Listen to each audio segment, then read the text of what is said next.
सबके हृदय में विराजमान मेरे अंतर्यामी गुरु तत्व को अनंत अनंत प्रणाम।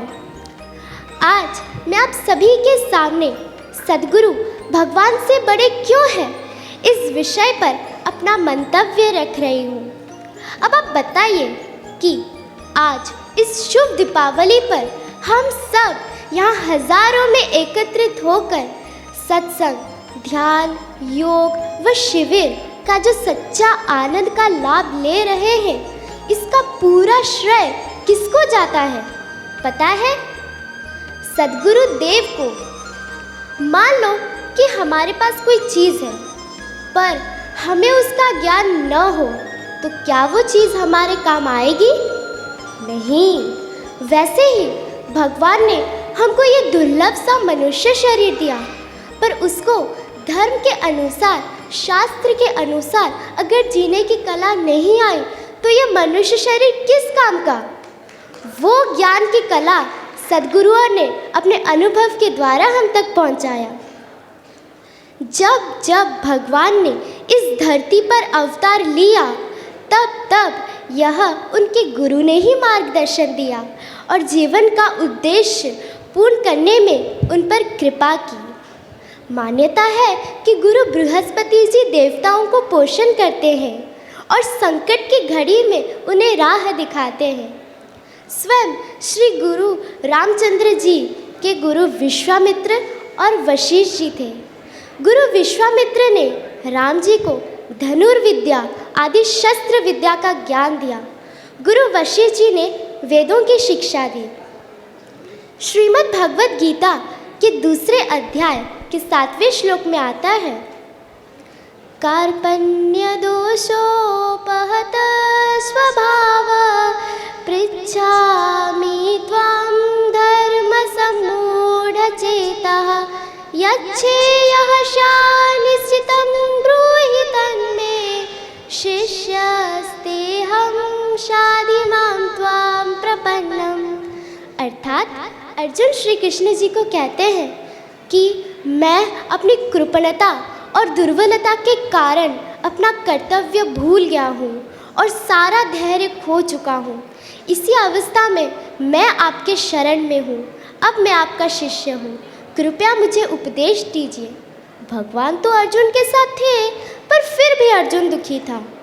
जब अर्जुन ने श्री कृष्ण जी की शरणागति ली तभी उनके सभी संशयों का नाश हुआ। भगवान भी जब स्वयं गुरु रूप धारण करते हैं ना, तब भी भक्त शिष्य का कल्याण होता है। श्री गुरु गीता के दूसरे अध्याय के 99वें श्लोक में आता है, शिव पूजारतो वापि विष्णु पूजारतोऽथवा गुरु तत्व विहीनश्चे तत्सर्वं व्यर्थमेव हि। अर्थात शिव जी के पूजा में रत हो अथवा विष्णु जी के पूजा में रत हो, परंतु गुरु तत्व ज्ञान से अगर रहित हो तो ये समस्त पूजा आराधना व्यर्थ है। गुरु हमें जीवन जीने की तरीका सिखाते हैं, हमें संसार का ज्ञान देते हैं। हमारा अस्तित्व क्या है, वह हमें क्या करना चाहिए, उसका ज्ञान सद्गुरु के बिना तो संभव ही नहीं। यही वजह है कि सद्गुरु का स्थान भगवान से ऊंचा माना गया है। कबीर जी कहते हैं, करता करे न कर सके गुरु करे सो होय, तीन लोक नौ खंड में गुरु से बड़ा ना कोई। पर अभी सभी का मति वातावरण के भोग विलास, खान पान, रहन सहन, एंड्रॉयड मोबाइल आदि के कारण कुंठित, दूषित, सीमित हो गया है। इसीलिए हम सद्गुरु के ज्ञान को ना जान पाते हैं और ना समझ पाते हैं। इसीलिए तो कहावत है, आईने में अगर धूल पड़ी है तो क्या रूप दिखेगा?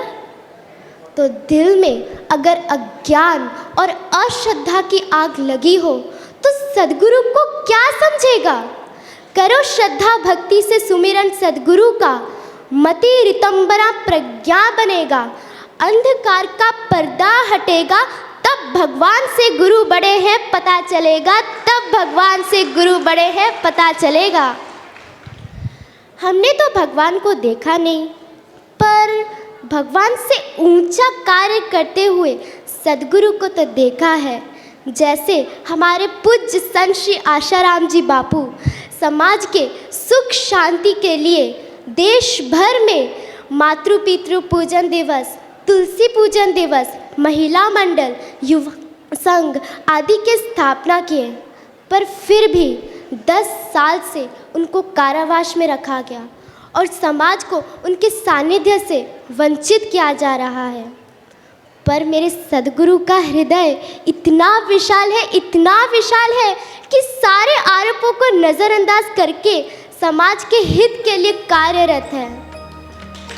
बापू आपसे ही सीखा और जाना, बापू आपसे ही सीखा और जाना, आपको ही सद्गुरु माना।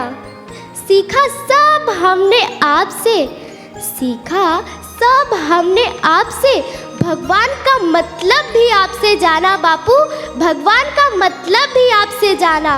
बोलिए सद्गुरुदेव भगवान की जय, बोलिए सद्गुरुदेव भगवान की जय। गुरुदेव से हमारी यही प्रार्थना है कि हम जैसे भी हैं आपके शरण में आए हैं, हमें अज्ञान के अंधकार से दूर रखना और कुसंस्कारों से बचाए रखना। हरि ओम। साधु साधु।